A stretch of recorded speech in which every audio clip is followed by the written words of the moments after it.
En 2015, cuando Netflix llegó a España, discutíamos, y algunos seguimos haciéndolo, sobre si ver una película en streaming era comparable a la experiencia en cines. 10 años después, la discusión ha evolucionado. ¿Se han convertido las salas de cine en un elemento más de la promoción para las plataformas? Netflix y el streaming han transformado los hábitos, la industria, los calendarios, las ventanas de exhibición y también a España, donde celebra su 10º aniversario como una oportunidad para analizar su pasado, presente y futuro. Con más de 1000 películas y series españolas que han llegado a su catálogo desde 2017, con La Casa de Papel, La Sociedad de la Nieve como abanderados, Netflix ha colocado a España como uno de los hubs audiovisuales más importantes de Europa y el mundo. Pero ¿cómo de sostenible es un modelo donde se estrena tanto y tan rápido? ¿Cuál es el futuro de Netflix España viendo la evolución de la competencia? ¿Y cómo va a influir la tecnología, la inteligencia artificial, en sus próximos 10 años? Hoy analizamos los 10 años de Netflix en España, los desafíos de la tecnología y su futuro, junto a los titulares destacados de la semana. Soy Rafa Fortes y te doy los buenos días con Extra Bits de Business Insider España. Extra Bits es un podcast de contenido divulgativo en el que te acercamos una dosis de actualidad junto a nuestra selección de noticias de la semana. Netflix celebra sus 10 años en España con un mensaje muy claro: compromiso absoluto con el país. Ted Sarandos, co-CEO de Netflix, ha anunciado que invertirán 1.000 millones de euros de aquí a 2028 para seguir reforzando su producción en España. Para ponernos en contexto, desde su llegada han generado más de 20.000 empleos en el sector audiovisual y la influencia de sus producciones ha trascendido hasta la venta de libros, productos locales o incluso el turismo. Pero el modelo sigue siendo protagonista de muchas discusiones: cómo se asume su volumen de estrenos y la renuncia casi sistemática a los cines. ¿Cuántas de esas series, películas y documentales conseguimos siquiera recordar cuando han pasado unos meses? Netflix ha cambiado la forma de ver, producir y distribuir contenido y hoy analizamos sus últimos 10 años y los que vienen con Elena Neira, colaboradora habitual en Business Insider España, experta en distribución audiovisual y una voz que siempre es un gusto escuchar en Extra Bits. Bienvenida como siempre, Elena. ¿Qué tal? ¿Cómo estáis? Pues mira, celebrando estos 10 años de Netflix, que bueno, cuéntame cómo ha cambiado España Netflix, incluso si me apuras, ¿cómo te ha cambiado a ti Netflix? Es una pregunta interesante. Yo creo que yo soy la quinta esencia del espectador medio. Yo creo que Netflix ha cambiado una cosa muy importante, que es la vocación de querer pagar por contenidos. Y creo que Netflix contribuyó en gran medida a que se generalizase esa cultura del pago por contenidos, lo cual yo creo que es una gran aportación, ¿no?, al ecosistema audiovisual, porque igual ya no suena una cosa un poco antigua, pero realmente la piratería erosionó profundamente el sector a finales de la década de 2000, principios de 2010. O sea que creo que ese sería uno de sus grandes activos. Por supuesto, a nivel de tejido industrial también ha provocado un desarrollo por la inversión, pero también por el desarrollo de sus infraestructuras muy evidente.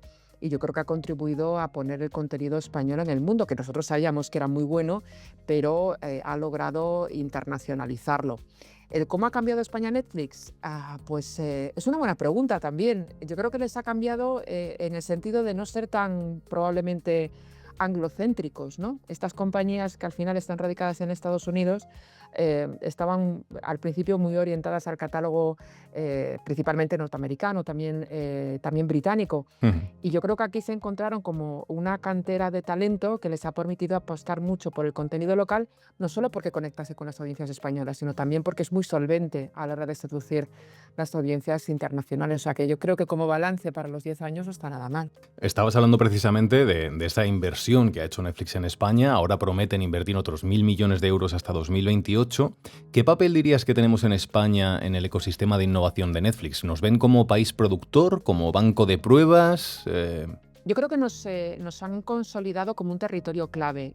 Somos un país muy atractivo por varios motivos. Uno, de manera indiscutible, porque somos una factoría de ficción y también de no ficción, pero principalmente de ficción, que tiene la capacidad de conectar con audiencias de todo el mundo. Y eso es indiscutible porque tenemos ejemplo tras ejemplo. Es decir, no solamente con, por supuesto, La Casa de Papel, con La Sociedad de la Nieve y Élite y otros tantos contenidos, sino que además tenemos el atractivo, eso que le gusta tampoco a Donald Trump, que es una red de incentivos mecanismos fiscales que hace que la producción aquí sea mucho más eficiente en términos económicos, porque permite recuperar gran parte de la inversión. Entonces yo creo que sí que nos hemos convertido en un territorio clave tanto en lo económico como en lo creativo.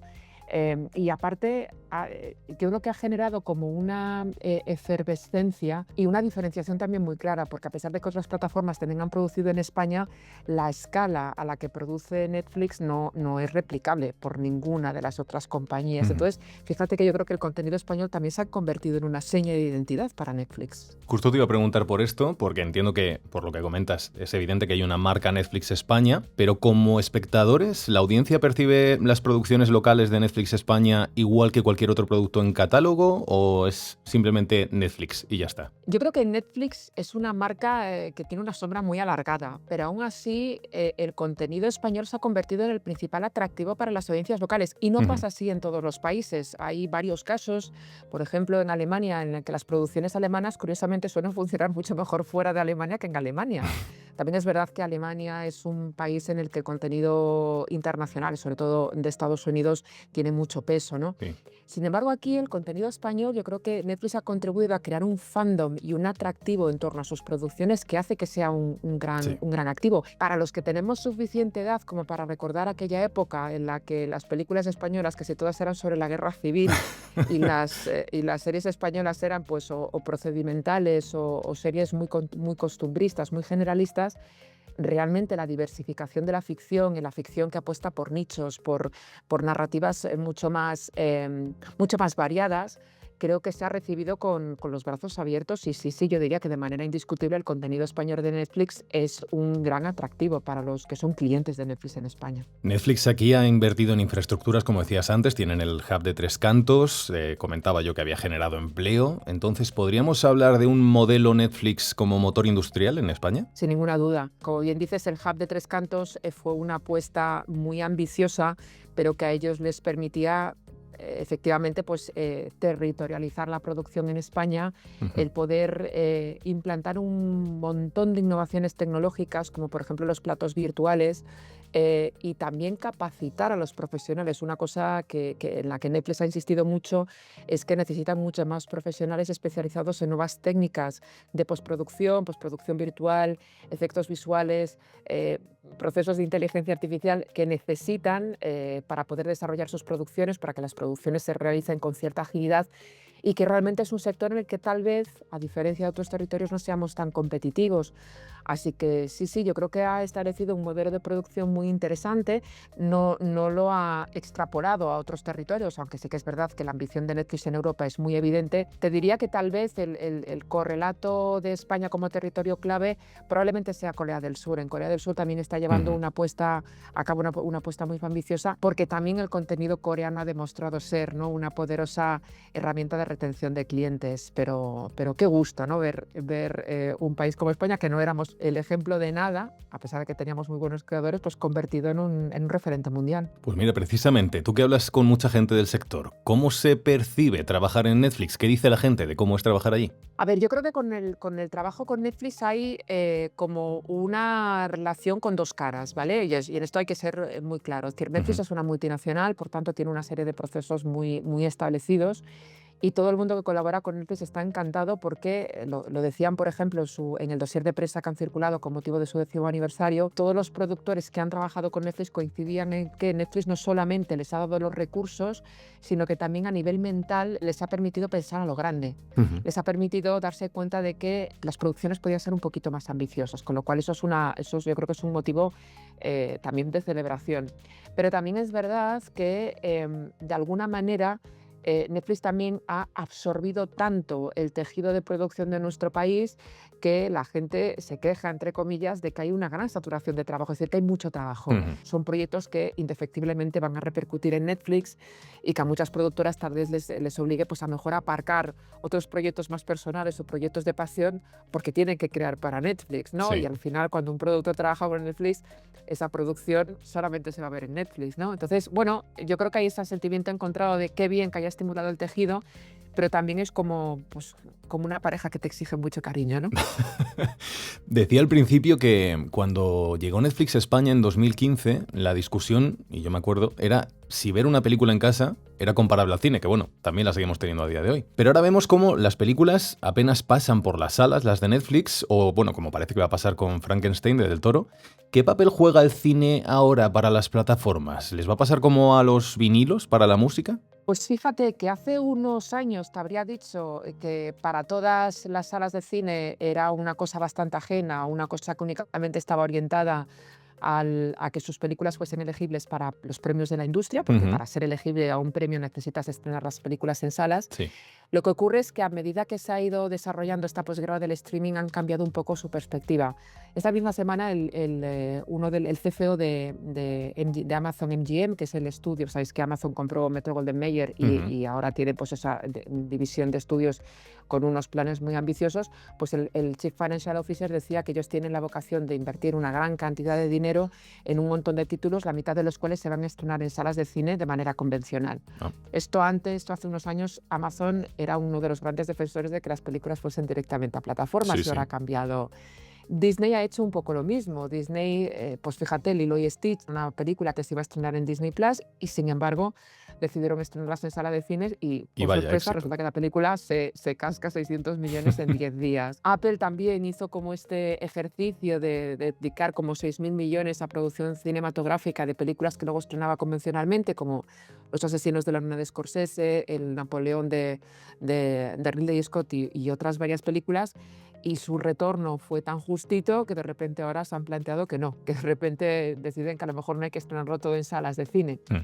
Netflix tal vez sea el que más estable en su filosofía con respecto a los estrenos cinematográficos se ha mostrado. Para ellos las salas de cine no son una vía de ingresos, son en todo caso una herramienta, yo creo que para contentar a los directores, para que estos tengan su baño de multitudes, por supuesto para ser elegibles a premios, Ujú. pero al final su negocio siempre ha estado en la plataforma, con lo cual no creo que eso vaya a cambiar a medio plazo. Creo que para ellos el retorno está en estrenar las películas lo antes posible en su plataforma y que los cines sencillamente son una palanca a nivel territorial pues para generar un poquito más de popularidad y para darle eso, ¿no?, a los directores de cine, ese baño de multitudes que luego al final les permitirá trabajar con ellos, porque hay muchos directores que si la película no se la estrenas en salas no van a querer trabajar con ellos. Hablando precisamente de la importancia de la plataforma, leía en tu artículo en Business Insider que Netflix ha superado los 40 millones de usuarios activos al mes con el plan con anuncios y este modelo llega a España. Yo siempre me acuerdo de la frase, si algo es gratis, el producto eres tú, aunque aquí hablemos de un plan más barato por los anuncios. Entonces te iba a preguntar, ¿cómo puede cambiar esto la relación del usuario con Netflix? ¿Estamos ante una plataforma más accesible por la publicidad y ser más barato o ante un contenido más condicionado por la publicidad? Yo creo que la decisión de adoptar publicidad fue no una imposición, pero sí un requerimiento del mercado. Los inversores estaban muy nerviosos por el hecho de que el streaming no generase beneficios, aunque en el caso de Netflix sí que generaba beneficios, Ujú. pero de alguna manera incluir el plan con anuncios junto con la restricción de las cuentas compartidas, lo que les permitió a Netflix fue parar el golpe de la caída de suscripciones y dar más confianza al mercado diciéndole, oye, yo puedo perder suscriptores, pero lo que voy a hacer es abrir una nueva línea de negocio y forzar a la gente a que pague por ver Netflix para tener las cuentas más saneadas. Ujú. La realidad es que el plan de anuncios no para de crecer. Las estimaciones que se hacen para los próximos años son tremendamente optimistas, sobre todo por la manera que la tecnología de Netflix está optimizando la conexión de los anunciantes con su público y sobre todo lo que nos dicen todos los estudios es que la gente está dispuesta a ver anuncios si pagan un poco menos y efectivamente la brecha que separa los planes sin anuncios de los planes con anuncios a nivel económico es muy grande, es decir, pasas de pagar 12 euros a pagar 5,95, creo Claro. que es ahora el plan con anuncios. Y no está particularmente saturado, porque estamos hablando de en torno a unos 4 minutos de publicidad por hora de programación. Ujú. Nosotros hemos conducido un estudio en la universidad que se va a publicar en breve en una revista científica en colaboración con GK y lo que decían todos los usuarios era que, uno, los anuncios en plataformas de streaming, en todas ellas, no les parecía intrusivos como un intercambio por pagar menos y dos, que tenían la percepción de que el volumen de publicidad era considerablemente menor al que encontraban en la televisión o en redes sociales, con lo cual Ujú. yo creo que de momento ha sido una jugada maestra de Netflix. Aquí en Extra Bits hemos hablado otras veces, Elena, del algoritmo, que es algo que a mí personalmente Mm, me encanta, pero bueno, es una pieza clave en el crecimiento de Netflix y del resto de plataformas. Y claro, la ujú. pregunta de la IA, como te imaginarás, es inevitable, por muy repetitiva que sea. Así que te tengo que preguntar, ¿en qué punto está el uso de la tecnología en la creación, personalización, producción de contenidos en plataformas como Netflix y cómo va a evolucionar? Pues te diría que el cielo es el límite. Es verdad que ahora estamos empezando a detectar las primeras fricciones entre los estudios cuyo contenido está siendo utilizado para entrenar las inteligencias artificiales y Ujú, las compañías de inteligencia artificial. De hecho, ayer mismo se anunciaba que Runway ha sido demandada por varios estudios por entrenar su inteligencia artificial con ujú, contenido de estas compañías. Pero sí que es verdad que Netflix lo ha convertido en su principal ventaja competitiva. No solamente se utiliza a nivel de optimizar la experiencia de usuario, es decir, todos los algoritmos, toda la manera de recomendación o incluso la última actualización de su interfaz para televisiones está muy basada en inteligencia artificial. De hecho, no sé si lo habéis visto, pero ha incorporado su propio ChatGPT al que le puedes pedir, recomiéndame algo que me dé miedo, pero no tanto miedo como para dormir con la luz encendida. Su propio buscador, casi un buscador emocional, que ha sido hecho sobre la base de OpenAI con la tecnología ujú. de ChatGPT, pero evidentemente entrenado con la información de Netflix, con lo cual está perfectamente integrado. También han anunciado la integración de la inteligencia artificial en la creación de anuncios, es decir, que el Ujú, anunciante ni siquiera tendrá que desarrollar sus anuncios, sino que tendrá sus propias herramientas para poder generarlos dentro de su ecosistema. Y también se están utilizando pues, a nivel de preproducción, postproducción, pues desde el poder que una inteligencia artificial te permita visualizar una historia a partir de un texto, poder generar storyboards, poder crear tus propios trailers personalizados a partir de las indicaciones que tú le des. Es decir, la inteligencia artificial se ha convertido en una herramienta.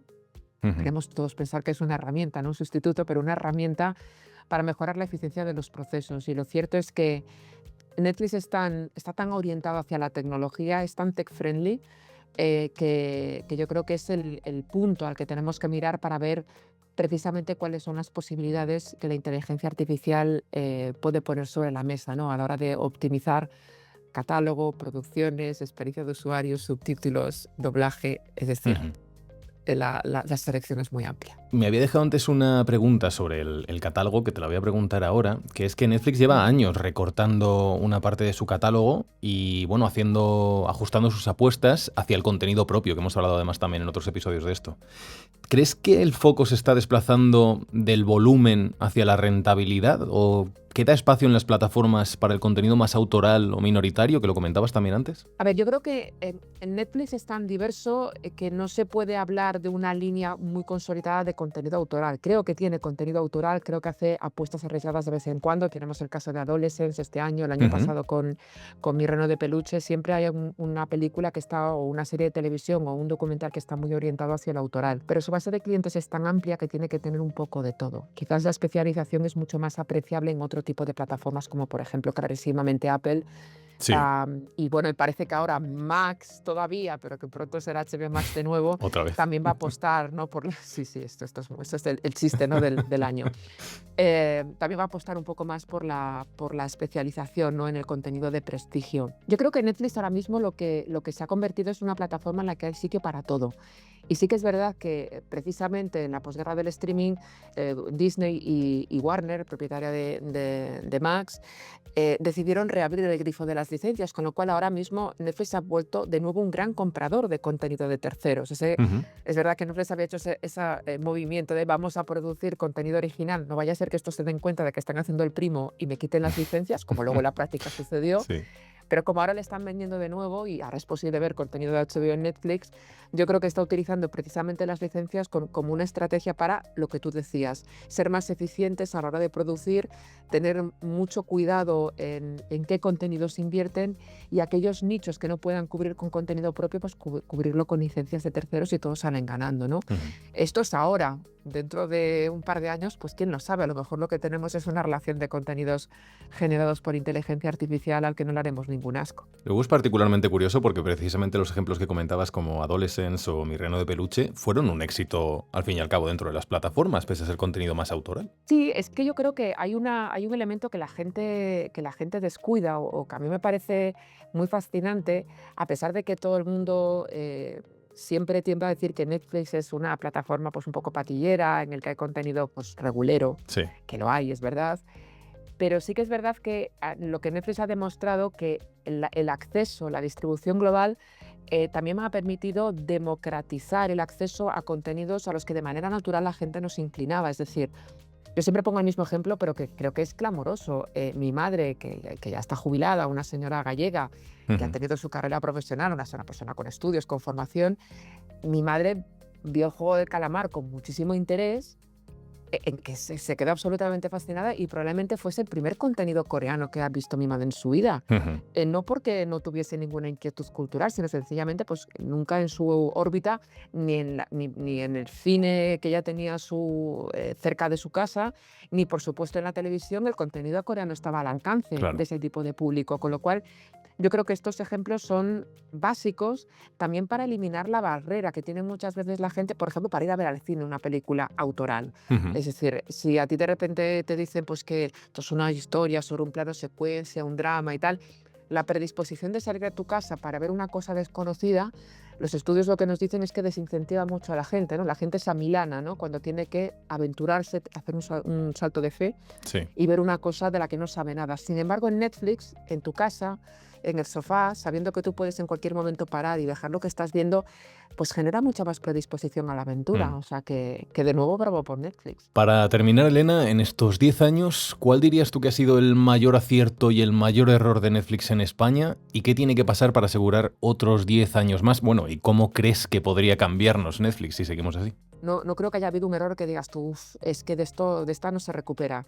Sí que creo que al principio tal vez llevó a cabo una aproximación errónea, ¿no? Cuando produjo, por ejemplo, Las chicas del cable, ¿no? Llegó a España y empezó a comprar un montón de catálogo de clientes españoles y claramente se fue a Bambú y dijo, oye, ¿qué está triunfando aquí Velvet? Pues yo quiero mi Velvet, ¿no? Y el resultado, porque en aquel momento estaba como muy de moda, ¿no? Este tipo de ficciones que jugaban un poquito pues al serial, al melodrama, como el caso de Velvet, y ellos lo que hicieron fue adaptar lo que en ese momento estaba funcionando en España. Creo que les ha ido mejor con la experimentación, creo que les ha ido mejor, digamos que desmarcándose de lo que en ese momento se estaba consumiendo en España y provocando sorpresa. Creo que haya venido su éxito. Pero no creo que haya cometido errores garrafales que se le puedan reprochar. Yo creo que su gran acierto ha sido, por supuestísimo, apostar por la ficción española y por querer de verdad que la ficción española no era un contenido que se tenía que quedar encerrado dentro de nuestras fronteras, sino que tenía capacidad para conectar a la gente en todo el mundo. ¿Cómo nos puede cambiar en los próximos 10 años? Pues quién no sabe. Y yo creo que sin ninguna duda la inteligencia artificial va a cambiar muchas cosas, que sigue habiendo mucha gente que se muestra muy contraria a todo lo que esté, que tenga la pátina de la inteligencia artificial. Pero yo creo que si hay alguien capaz de que normalicemos su uso y de que lo aceptemos y lo abracemos, pues probablemente esa compañía va a ser Netflix. Es un placer escucharte siempre, Elena. Yo haría un podcast contigo de 5 horas. Cada episodio de Extra Bits lo haríamos especial. Así que ha sido un placer, como siempre, tenerte por aquí. Muchísimas Igualmente. gracias. Mil gracias a vosotros, de verdad. Cuídate mucho, Elena. Chao. Gracias. 50 episodios y tantos oyentes como para llenar el Palacio de los Deportes. Hoy despedimos la primera temporada de Extra Bits, el podcast de Business Insider España. 50 semanas en las que te has llevado la información que verdaderamente importa. Desde cómo poner en orden tus finanzas personales, pasando por los desafíos de la vivienda en España, la situación de la industria del cine o incluso las últimas tecnologías que llegan a los eventos más punteros del mundo. Y todo esto en menos de lo que tardas en llegar al trabajo o incluso en hacer la comida. Y ahora nos toca a nosotros enfrentar el nuevo reto, preparar la segunda temporada de Extra Bits para que tú sigas estando en el centro. Con más análisis, con más expertos y con novedades importantísimas que estoy deseando contarte después del verano. Gracias por estar cada semana al otro lado. Y como te suelo decir, nos escuchamos, pero en algunas semanas más. Chao.